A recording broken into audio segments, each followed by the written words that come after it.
우리는 지난주에 동일한 본문을 가지고 그러나 노아는 은혜를 입었더라 하는 말씀으로 은혜를 나누었습니다.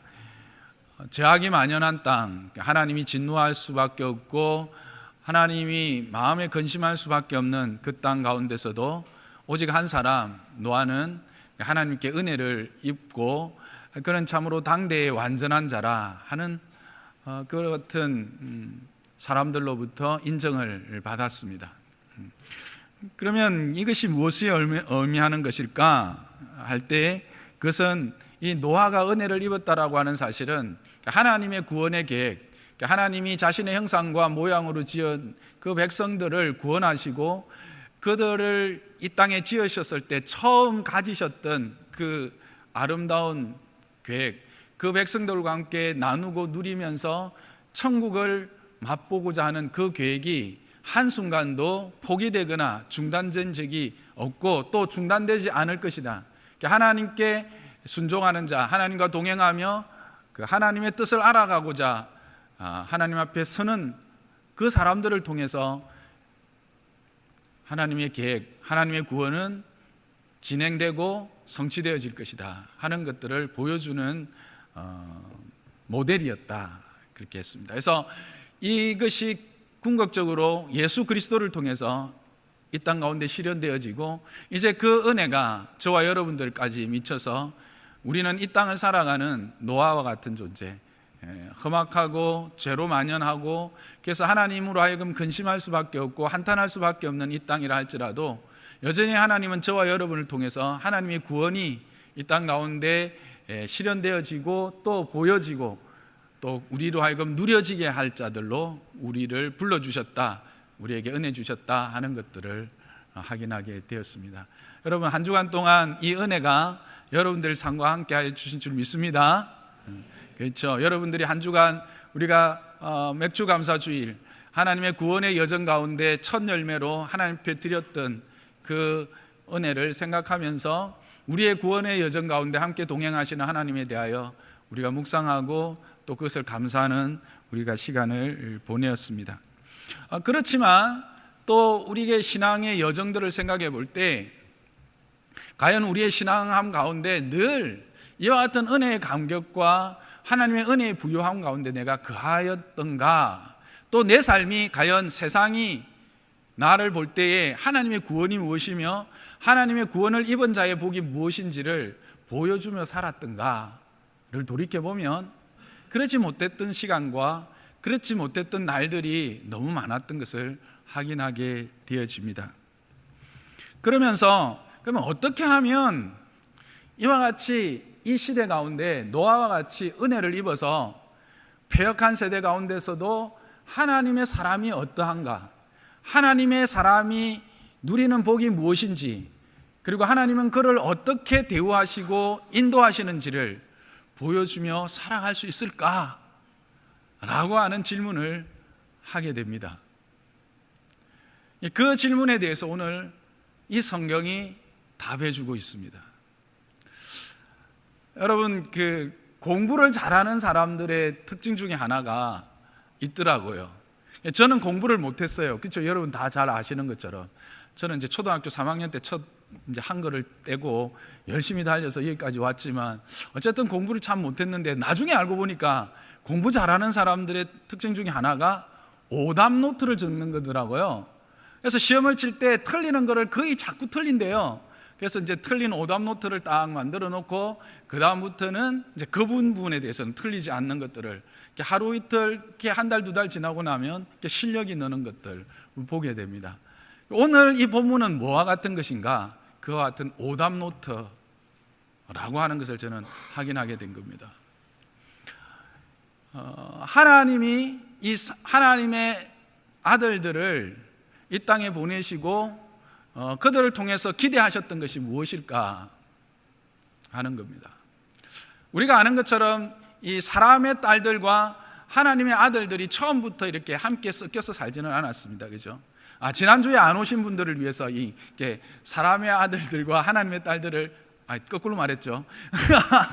예, 거꾸로 해도 됩니다. 뭐 거꾸로 해도 되고 이렇게 해도 상관없습니다. 어쨌든 하나님의 자녀들이라고 하는 존재는 누구인가? 결국 셋의 후손들, 하나님을 예배했던 에노스의 자손들을 이제 우리가 하나님의 자녀들을, 그리고 이제 사람의 자녀들은 가인의 후손들, 하나님을 떠나고 자신의 생각과 자신의 계획에 따라서 그렇게 하나님의 통치를 거부하고 살아가는 자들을 이제 통칭하는 그런 이제 명사로 저희들이 확인했습니다. 그래서 어쨌든 이들이 처음부터 같이 살지는 않았어요, 그죠? 그래서 가인의 후손들은 가인이 자기 아들 에녹, 이 에녹은 이제 이 셋의 후손의 에녹과는 다른 가인의 아들이죠. 에녹의 아들의 이름을 따서 에녹성이라고 하는 성을 짓고 그렇게 살았죠. 그리고 셋의 후손들은 에노스 때부터 하나님의 이름을 부르면서 예배하는 공동체로 살았습니다. 이들은 성을 지었다는 말은 없는 걸로 봐서 성을 지어서 자기들이 이렇게 산 건 아니지만 어쨌든 그 공동체로 함께 예배하는 공동체로 그렇게 산 것은 분명한 것 같습니다. 그런데 어느 날 어떻게 된 겁니까? 오늘 6장 1절에 보니까 사람들이 많아진 거예요. 여기서 사람들이란 이 두 부류를 다 이야기합니다. 가인의 후손, 셋의 후손들이 이제 다 많아진 거죠. 그러다 보니까 어떻게 됐을까요? 서로 교류가 생기기 시작한 거죠. 서로 교류가 생기기 시작하면서 어떤 일들이 일어난 거예요? 하나님의 아들들이 사람의 딸들을 보기 시작한 거예요. 그랬더니 이 사람의 딸들이 너무 아름다운 거예요. 근데 여기에서 아름다움은 인격적인 아름다움이 아닌 외모의 아름다움입니다. 글자 자체도 그렇고 우리가 라멕의 그 아내들 아다와 실라, 라멕이 아내를 둘을 취하면서 하나님의 가정의 법칙을 파괴하게 된 그 이유에 대해서 우리가 살펴볼 때 보이는 것, 그것이 아름다움에 취해서 그렇게 하나님의 법칙을 깨뜨려버리고 자신의 욕심을 채웠다, 그렇게 했었죠. 그와 같이 그런데 외형적인 아름다움을 보게 된 것이죠. 그러면서 섞여버린 겁니다. 그랬을 때 이 하나님의 아들들에게서 기대했던 것이 무엇일까 하는 겁니다. 하나님께서 뭘 기대하셨을까? 그것을 알 수 있는 그 모티브가 있습니다. 그거는 하나님이 이스라엘을 왜 가나안으로 보냈을까를 생각하면 충분히 우리가 답을 얻을 수가 있습니다. 여러분 그렇게 의문을 가지고 질문해 보신 적 있으세요? 하나님이 왜 이스라엘 백성들을 굳이 애굽에서 구원해서 가나안까지 보냈을까?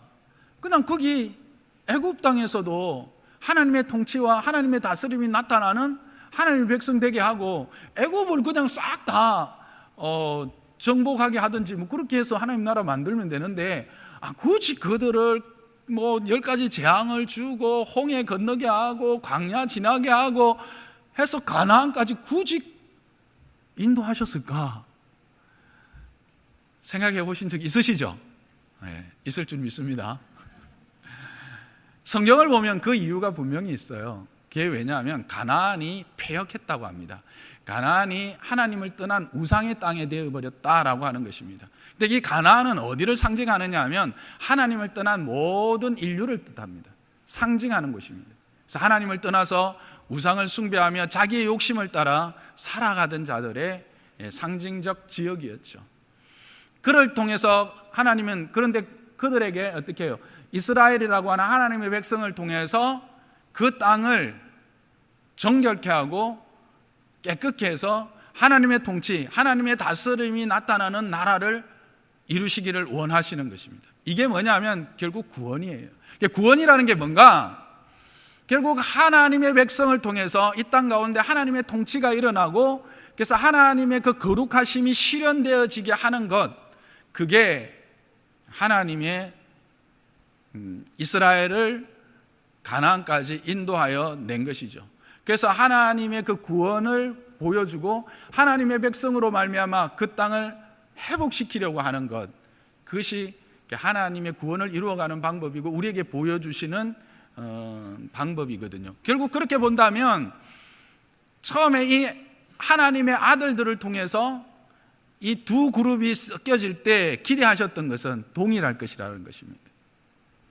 비록 하나님을 떠나고 자신의 성을 쌓아서 자신의 욕심을 따라 살아가든, 그래서 결국 그 욕심이 과하여서 살인으로까지 이르는 그 같은 어두운 세상이 된 이 가인의 공동체에도 이 하나님을 섬기는 셋의 공동체가 거룩한 영적 영향력을 미쳐서 회복시키려고 하는 기대가 있었을 것이다라는 겁니다. 그런데 결과는 어떻게 해요? 거꾸로 돼버린 거죠. 오히려 하나님의 아들들이 사람의 딸의 영향을 받아서 결국은 하나님의 근심이 되고 하나님의 마음을 슬프게 하고 아프게 한 결과를 가져오게 된 것입니다. 그런데 그렇게 된 결정적인 요인이 뭔가 하는 겁니다. 성경이 오늘 말하고 있는 이 오답 노트인데, 이 오답 노트에 딱 찍어내는 오답이 뭔가?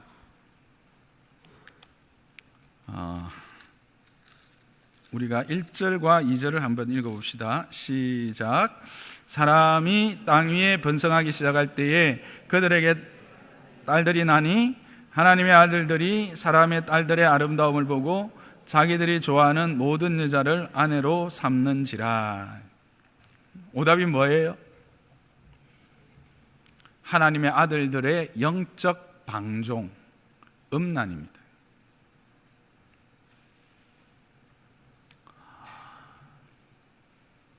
이 음란은 모든 우상 숭배의 시작과 끝입니다.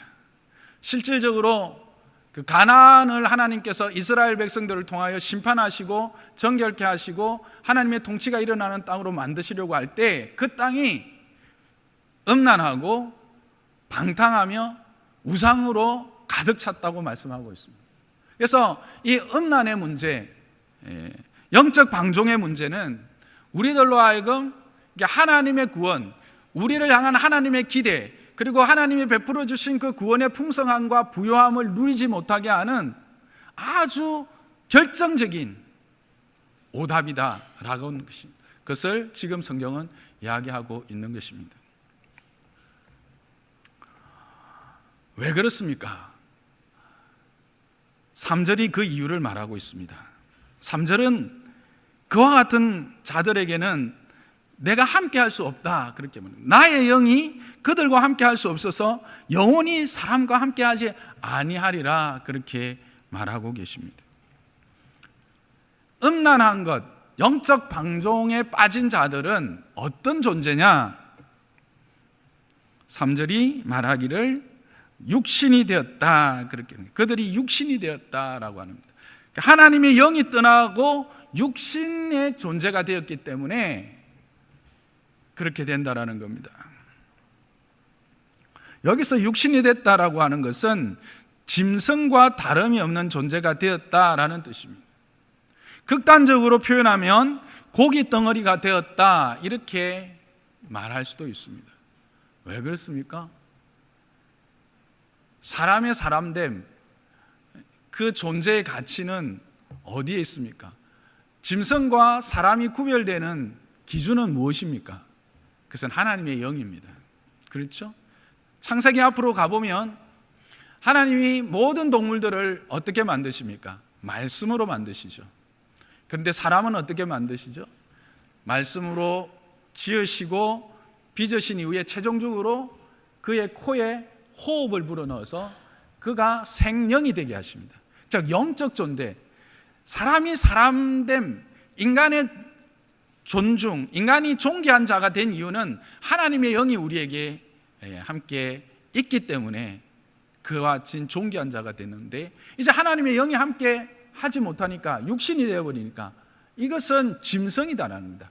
근데 실제로 하나님의 영이 떠난 인간은 짐승보다 더 추악한 상태로 추락하는 것이 우리가 보고 확인하고 있는, 요즘 많이들 그렇게 확인하고 있는,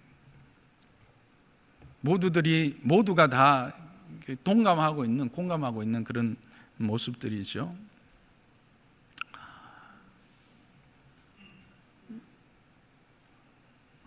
근데 이제 여기서 여러분이 이제 조금 아시는 분은 목사님이 오늘을 살아가는 우리들은, 신약을 살아가는 우리들은 하나님의 영이 우리 안에 한번 임하면 떠나지 않으신다고 하셨는데요 하고 질문하고 싶으실 거예요. 그렇죠? 하나님의 영이 떠나십니까? 안 떠나십니까? 안 떠나시죠. 그러면 오늘을 살아가는 우리들에게는 이게 어떻게 적용이 될까요? 하나님의 영이 역사하지 못한다는 겁니다.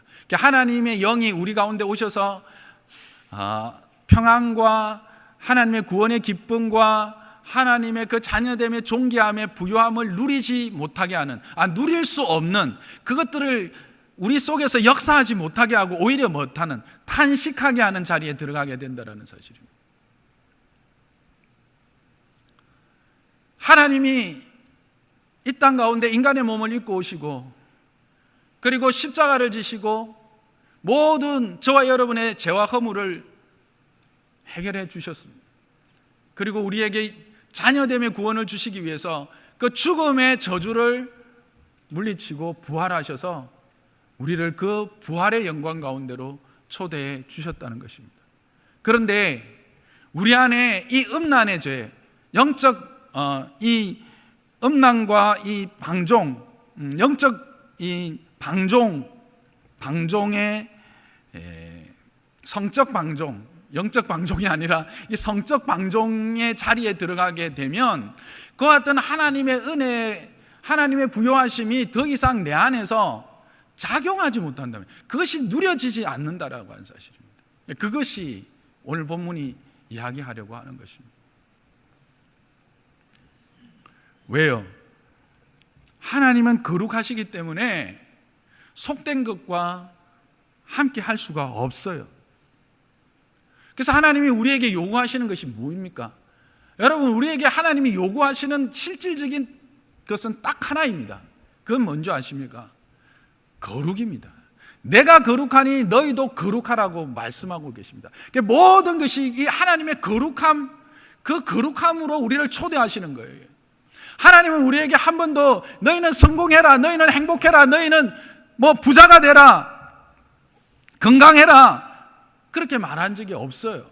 단 한 가지 요구하신 것은 내가 거룩하니 너희도 거룩하라고 하는 겁니다. 왜 그렇습니까? 그 하나님의 거룩 안에, 하나님의 거룩함 안에 우리가 들어갈 때 우리에게 참된 부요함이 있고, 그곳에서 참된 기쁨과 행복이 있고, 그곳에서 참된 우리의 존재의 가치가 확인되기 때문에 세상이 말하는 진정한 의미의 성공이 거기에 있기 때문에 그렇습니다. 그게 구원이에요. 하나님의 형상으로 회복되는 게 구원 아닙니까? 하나님의 창조의 원리 안에서 다시 기쁨과 감사와 하나님과의 아름다운 교제가 구원 아닙니까? 그것이 어디입니까? 거룩이라는 것입니다. 그래서 하나님은 우리에게 거룩함을 요구하셨어요. 근데 음란은, 성적 방종은 우리로 하여금 하나님이 더 이상 내 삶에 그와 같은 은혜의 작용을 할 수 없도록 만들어내는 거예요. 왜? 하나님은 속된 것과 함께 할 수 없기 때문에.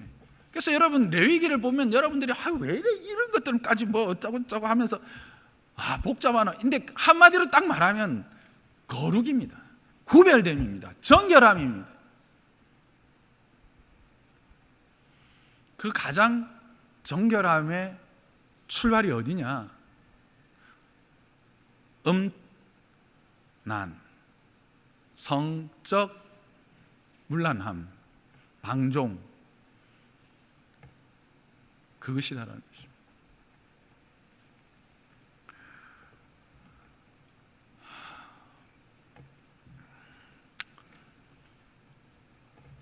여러분, 이것은 오늘 우리가 더욱더 피부로 느끼고 확인하고 있는 것 아닙니까?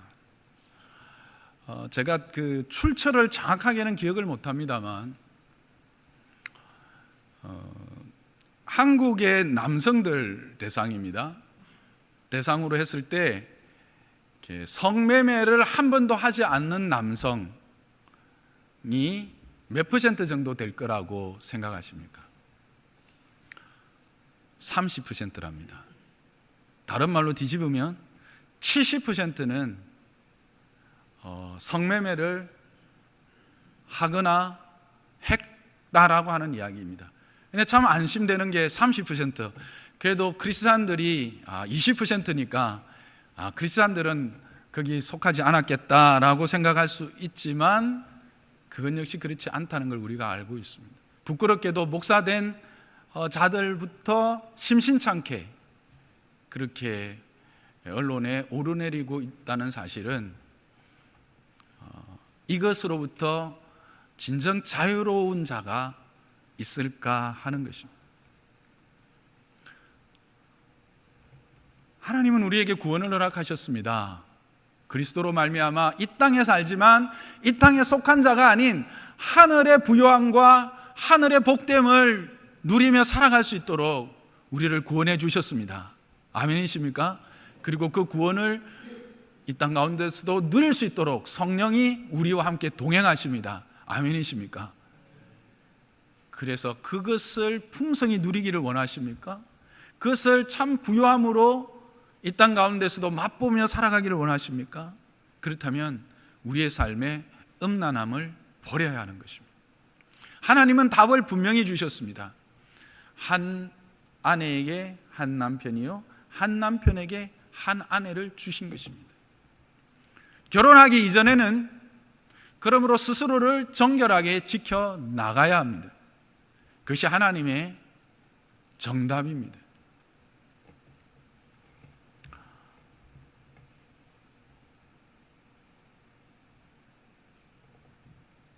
저는 참으로 원하기는 우리 모두가 지금까지는 어떻게 살았든 앞으로 하나님 앞에서 이와 같이 영적인 음란함으로부터 우리를 지켜 하나님의 부요함, 그 구원의 풍성함을 맛보고 누리는 저와 여러분 되기를 주님의 여러분 축복합니다.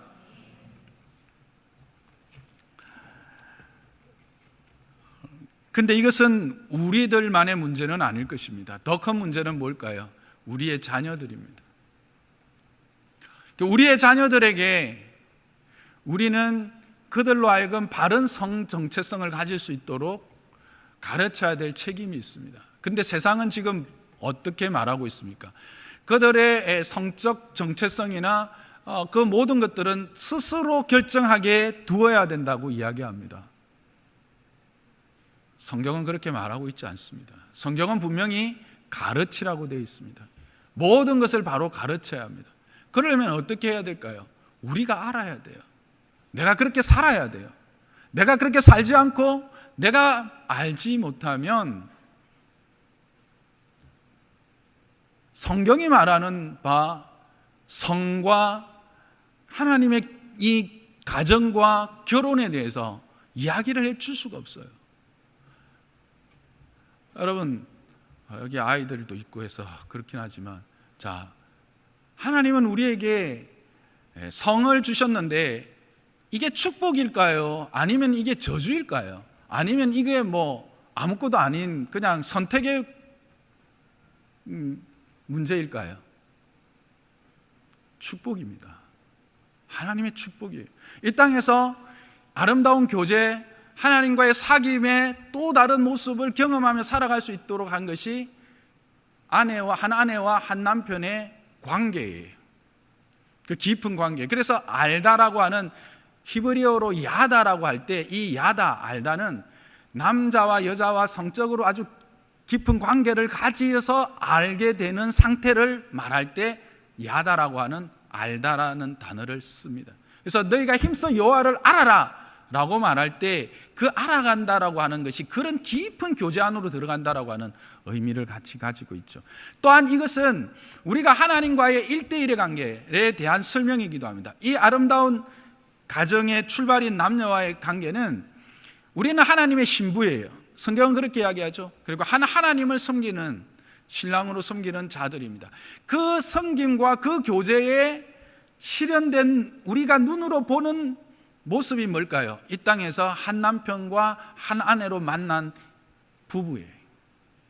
부부라는 것은 하나님 안에서 허락되어진 하나님과 우리와의 깊은 교제의 은혜의 나눔들을 이 땅 가운데서 실질적으로 누리며 그것을 맛볼 수 있도록 허락해 주신 관계라고 하는 사실입니다. 여기에서 벗어나니까 이게 뭐예요?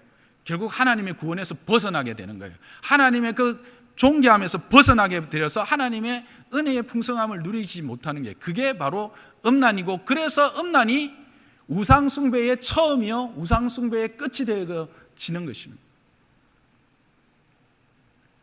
그런데 이런 것들을 우리가 어떻게 해요? 알아야 되죠. 여러분, 자녀들과 이와 같은 것들에 대하여 이 세상이 지금 엄난하고 성적 문란한 가운데 아우성치고 있는데, 그들에게 성경적 성정체성, 성경적인 이 부부의 관계들에 대해서 여러분 함께 대화하고 토론해 보신 적이 있습니까?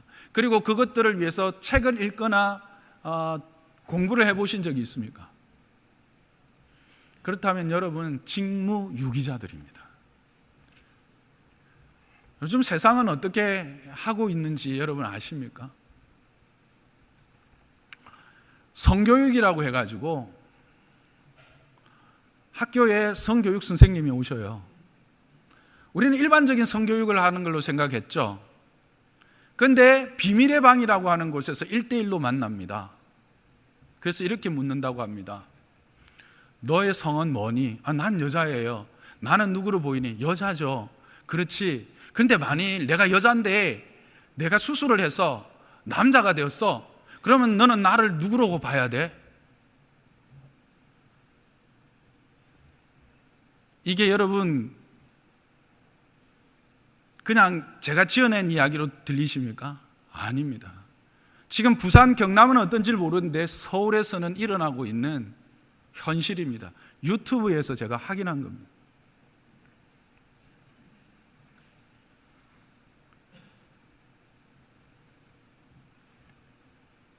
하나님이 우리를 왜 남자로 만드셨고, 왜 여자로 만드셨고, 왜 남자에게 한 여자를 주셨으며, 이들을 통해서 가정을 만든 것이 무슨 의미인지 우리는 분명히 알아야 돼요. 그리고 아이들과 함께 그 부분에 대해서 나누고 이야기하고 바로 가르쳐야 될 책임이 저와 여러분들에게 있는 것을 여러분 기억하시기 바랍니다. 그리고 우리가 거기에 바르게 살아야 돼요. 우리는 그냥 타성에 젖어서 쭉 흘러왔어요. 저도 그랬어요, 실제로. 그런데 이제는 시대가 참으로 악하고, 시대가 참으로 악합니다. 우리의 자녀들이 하나님 앞에서 받은 이 아름다운 성을 함부로 그렇게 취급하지 않도록 우리는 분명히 가르치고 그들과 함께 이야기를 할 수 있어야 합니다. 그러려면 우리가 준비되어야 돼요. 여러분에게 책 하나를 소개를 하려고 합니다. 크리스찬의 성이라고 하는 책인데 지금 절판이 되었어요. 그래서 헌 책을 찾아보면 혹시 있을지 모르겠는데, 그 책이 이 그리스도인의 어떤 성에 대한 것들을 이렇게 알아가고 토론하기에 최소한 중고등학생 정도라면 읽고 같이 토론할 수 있는 그런 책입니다. 근데 없으면 요즘 아직 절판 안 되고 나와 있는 책이 있어요. 그게 돈, 섹스, 권력이라고 하는 책이에요. 리얼하죠?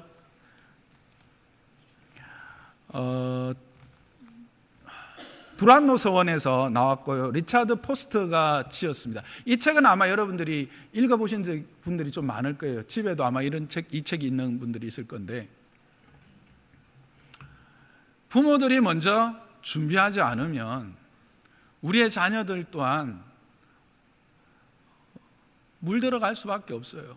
보셨잖아요. 하나님의 아들들이 어떻게 그렇게 쉽게 사람의 딸들에게 넘어가 버리는지. 여러분, 이 부분을 읽으면서 그런 의문이 안 들던가요? 야, 사람이 땅 위에 번성하기 시작하자마자 아이고 하나님의 아들들이 사람의 딸들과 함께 그래 돼가지고 바로 어떻게 됩니까? 노아 한 사람을 제외하고 모두가 다 하나님의 심판의 자리에 들어갈 수밖에 없도록 죄가 급속하게 그리고 아주 깊이 철저하게 부패하는 모습들을 보고 있지 않습니까? 죄의 특성입니다.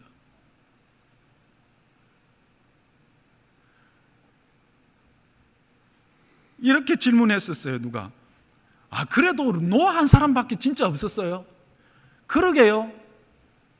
이게 900년 동안 아이를 계속 낳고 이렇게 한 걸로 따지면 인구로 따져도 지금의 인구가 그렇게 다르지 않습니다. 수십억의 인구까지도 이야기하는 사람도 있습니다. 실질적으로.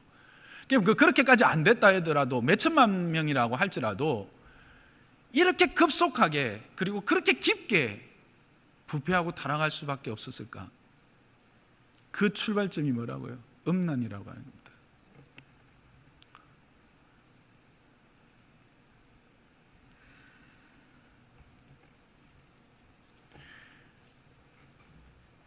오늘 본문은 하나님의 아들들이 하나님의 아들됨의 자리, 하나님의 아들됨의 역할들을 감당하지 못할 때 세상이 어떻게 되는지를 분명히 보여주고 있는 거예요.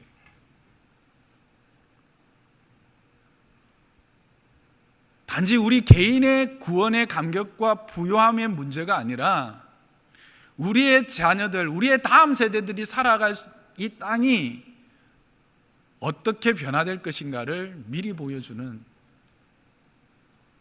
하나님의 오답 노트예요. 저와 여러분의 삶에 이 오답이 지워지기를 주님의 이름으로 부탁합니다.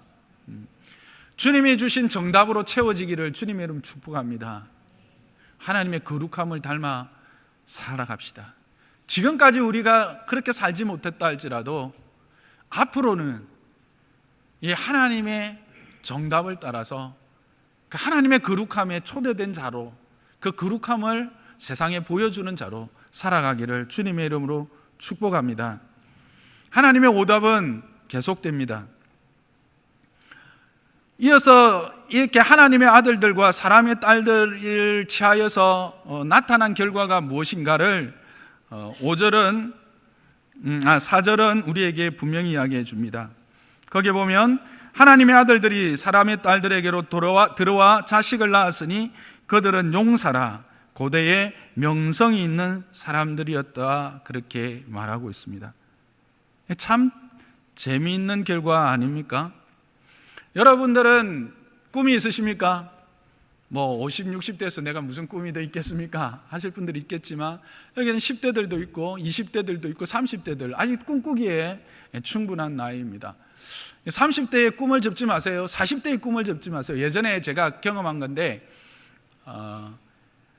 제가 그때 막 이제 목사 안수를 받았을 때예요. 40대인데 그 장례식에 갔는데 그 50대 후반 되신 그 집사님이 70대 되신 장로님에게 이렇게 물었어요. 장로님, 제가 지금 무슨 새 일을 시작할 수 있을까요?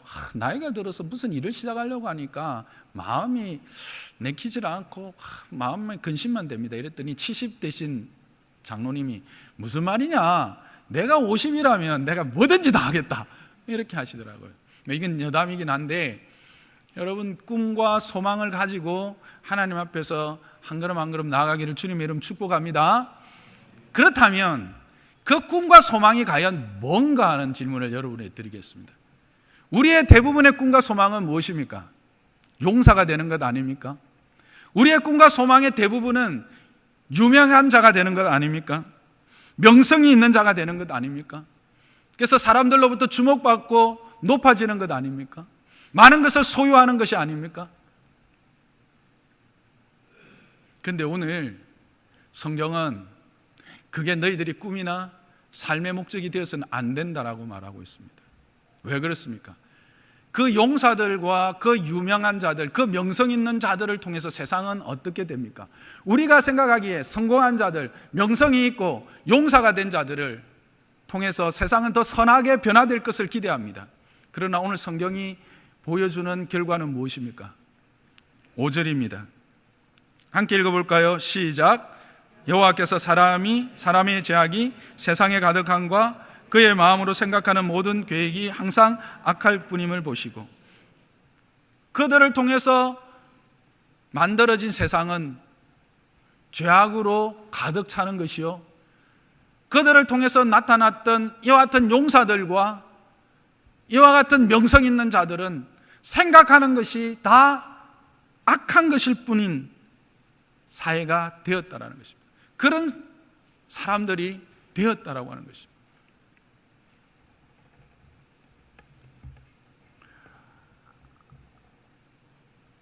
우리가 우리의 자녀들을 낳고 기를 때 우리의 자녀들에 대한 소망이 있습니다. 꿈이 있습니다. 그게 뭘까요? 용사가 되는 거죠. 이 용사라는 말은 지배자라는 뜻입니다. 정복자라는 뜻입니다. 이 당시에 용사는 실제로 전쟁을 해서 피를 흘려서 어떤 정복을 하고 지배하는 자를 말하거든요. 그래서 이 땅에서 누군가를 짓누르고 정복하고 높이 서서 자신의 이름을, 그리고 자신의 소유를, 자신의 권력을, 힘을 드러내는 자, 그런 자를 우리는 원합니다. 그리고 명성 있는 자를 원하죠. 근데 오늘 성경은 그게 정답이라고 말합니까? 오답이라고 말합니까? 오답이라고 말합니다. 세상이 꾸는 그런 꿈, 세상이 소망이라고 말하고 세상이 그것이 능력이라고 말하는 용사가 되고 명성 있는 자가 되는, 그것은 오답이라고 하는 것입니다. 세상은 명성이 있거나 용사들에 의해서 변화되거나 선하게 되거나 복되게 되거나 아름답게 되지 않는다라고 하는 사실입니다.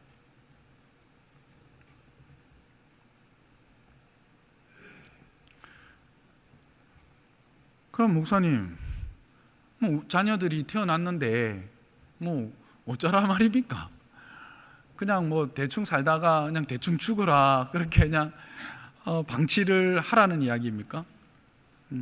무책임하게 그냥 던져 놓으라는 것입니까? 그런 것이 아니죠. 하나님은 우리의 자녀들에게 재능을 주신 것을 믿습니다. 은사를 주신 것을 믿습니다. 하나님은 하나님의 형상으로 우리를 짓고 우리의 자녀들을 지으셨을 때 똑같지 않은 은사와 똑같지 않은 그 능력들을 허락하여 주셨습니다. 그래서 그 은사와 그 능력들을 통해서 상호 섬김을 통해서 우리의 부족함들을 채워 그 하나님의 부요하심, 그 하나님이 창조 때 허락하신 그 충만함을 누리도록 하신 줄 믿으시기 바랍니다. 재능을 주시고 은사를 주신 이유는 그 재능과 은사를 통해서 내가 누군가를 억압하고 누군가 위에 군림해서 내 소유를 크게 하고 내 권력을, 내 힘을 크게 하기 위함이 아니라 그들로 하여금 내가 가진 것으로 남이 없는 것을 보충해주고 남이 없는 것을 채워주고 내가 없는 것을 그가 남는 것으로 나를 채워서 모두가 그리스도 안에서 평등하여 하나 되고 하나님의 그 온전하심을 맛보아 누리게 하고 하나님의 부요하심을 모두가 누리게 하신 것을 믿으시기 바랍니다.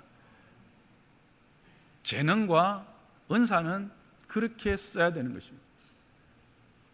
그리스도께서 이 땅에 오셔서 나는 섬김을 받으려 함이 아니라 도리어 섬기려 하고 많은 사람들을 위하여 대속물로 오셨다고 하셨습니다.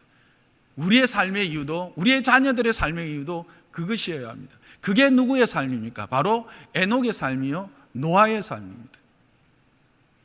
노아와 에녹의 공통점은 하나님과의 동행입니다. 하나님과의 동행은 하나님이 바라보는 것을 바라보고 하나님이 가는 곳을 함께 가는 것입니다. 하나님의 생각에 내 생각을, 내 뜻을 맞추어서 하나님의 뜻이 하늘에서 이루어진 것처럼 이 땅 가운데 이루어지게 하는 것이 하나님과의 동행입니다.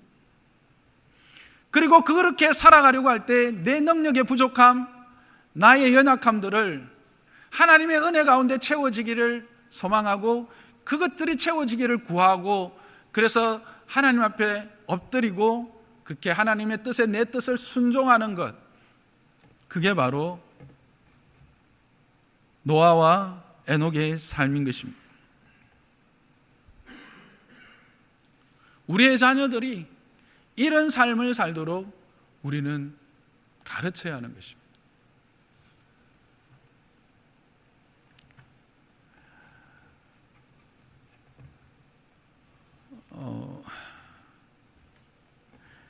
죄라는 것은 하나님과 같아지려고 하는 권력 의지로부터 출발했다는 것을 여러분 기억하시죠? 선악을 알게 하는 나무의 열매를 보았더니 어떻게 했다고요? 보암직도 하고 지혜롭게 할 만큼 탐스럽다고 그랬습니다. 어떤 지혜? 하나님과 같이 될 수 있는. 그래서 먹은 거예요. 하와가 뱀과 대화를 하다가 언제 고개가 돌아갔는지 아시죠? 네가 그거 먹는 날에는 네가 하나님처럼 되기 때문에 하나님이 못 먹게 하는 거야 라는 순간, 그래? 딱 돌아간 거예요. 구원은 뭔지 아십니까? 이 권력 의지로부터 해방하는 거예요. 지배하고 소유하고 착취하고 억압하려고 하는 것으로부터 해방하는 거예요. 거기에 진정한 평화가 있고 거기에 진정한 평안이 있어요. 거기에 진정한 부요함이 있어요. 여러분 경험하지 않습니까? 움켜잡지 못해서 그거 움켜잡으려고 쫓아갈 동안 여러분 평안함이 있습니까? 없습니다. 소유한 것, 이것 빼앗기지 않으려고 어떻게 하든지 이것 지키려고 전전긍긍하는 순간 여러분 거기에 진정한 부요가 있습니까? 억만금이 아니라 억만금 뺍시다. 요즘엔 조도 쉽게 나오더라. 몇 조만금이 있다고 칩시다. 그게 진정한 부요함으로 주어지나요? 누림이 되나요?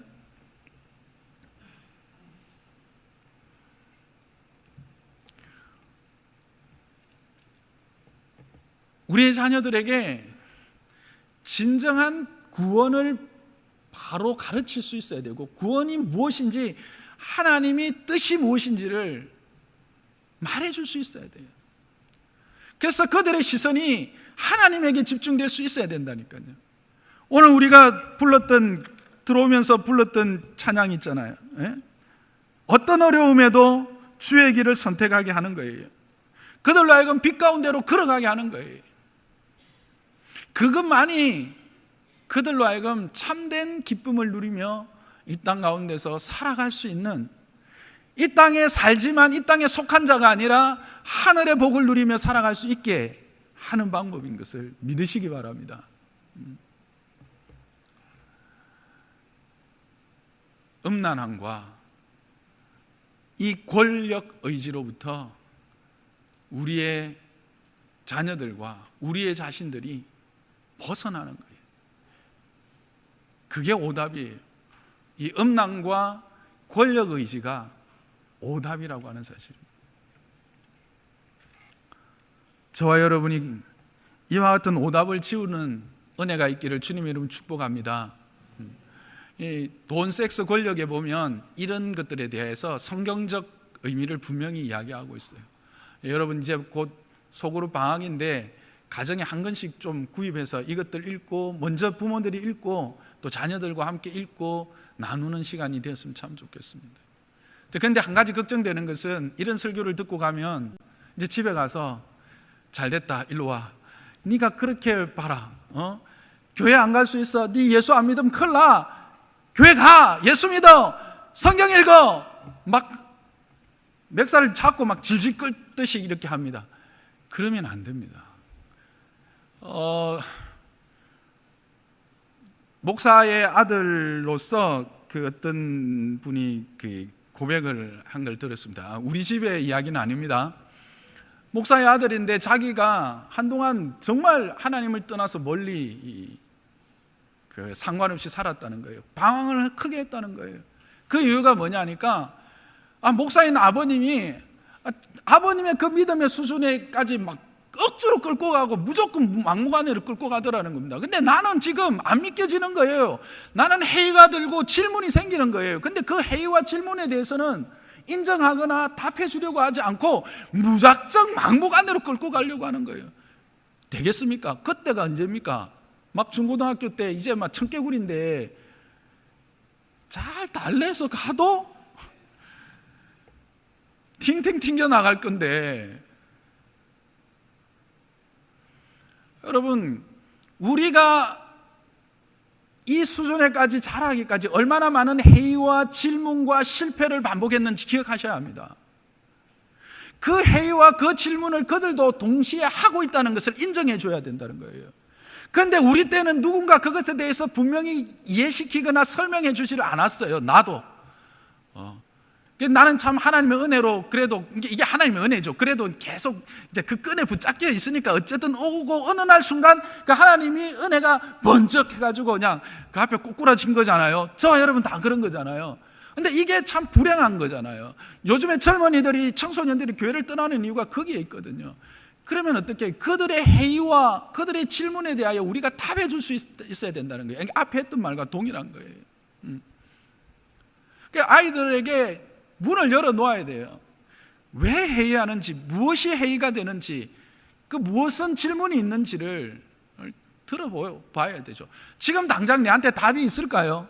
답이 있으면 좋겠는데 대부분 답이 없어요. 그래서 어떻게 합니까? 아이고 하고 엎드리는 거예요. 엎드리는 게 일단 답이에요. 하나님의 은혜를 구하는 거니까요. 그리고 내가 구체적으로 그 답을 하나님께 구하고 준비해야 되는 거예요. 그걸 우리에게 맡기신 거예요. 그래서 신명기에 보면 너의 자녀들을 그렇게 앉으나 서나 주의 말씀 앞에 세우고 가르치라고 하고 있는 게, 그게 우리의 책임이에요. 그리고 교회의 공동체의 책임이고요. 교육자를 세우신 이유예요. 여러분들이 답이 없으면 어떻게 해야 될까요? 우리를, 교육자들에게 와야죠. 그런 문제 가지고 교육자들이 찾아오는 걸 제가 별로 못 봤어요. 집에서 다 잘하시는 것 같아.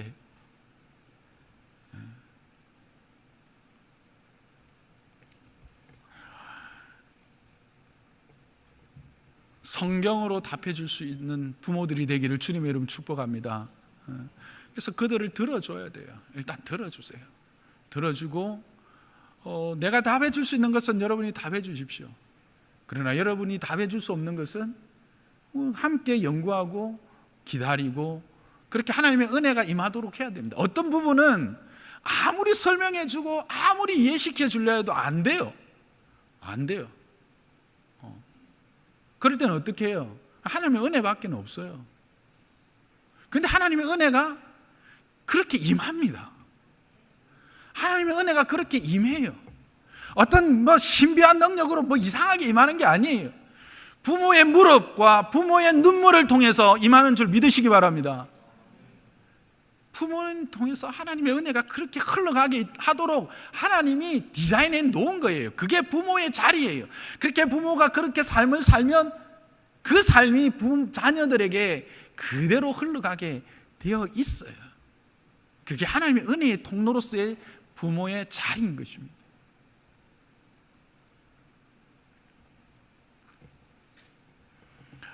말씀을 정리하겠습니다. 하나님은 우리를 그의 아들 예수 그리스도를 통해서 구원하셔서 그 하나님의 영광스러움과 그 복됨을 이 땅에 살면서도 누릴 수 있도록 은혜를 베풀어 주셨습니다. 그런데 그 은혜가 우리의 음란함과 우상숭배와 그리고 이 권력의지, 높아지려고 하는 이 교만함과 이 오만함 때문에 온전히 누려지지 못한다라고 하는 사실을 오늘 본문은 우리에게 분명히 보여주고 있습니다. 오히려 그와 같이 살아갈 때 하나님의 근심이 되고 하나님의 한숨이 되고 하나님의 가슴 친 아픈 존재가 될 수밖에 없다라고 하는 사실, 그래서 결국은 심판의 자리에까지 내몰릴 수밖에 없다는 사실을 오답 노트를 통해서 우리에게 분명히 보여주고 있습니다. 육신의 정욕과 안목의 정욕과 이생의 자랑을 쫓아서 사는 자들은 결코 하나님의 그 영광스러움과 하나님의 은혜의 부요함을 맛볼 수 없습니다.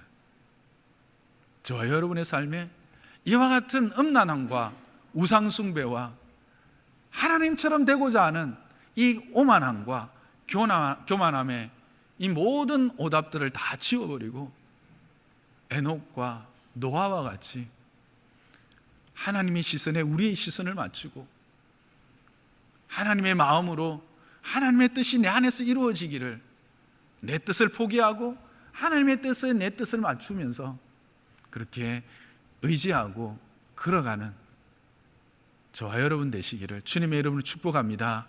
그래서 이 땅에 살지만 이 땅에 속한 자가 아니라 하늘의 그 부요함을 맛보고 살아가는, 또 우리의 자녀들도 그와 같은 삶을 살아서 참으로 하나님께서 높이시는 그 하나님의 높이심을 받는 우리의 자녀들 다 되기를 주님의 이름으로 축복합니다.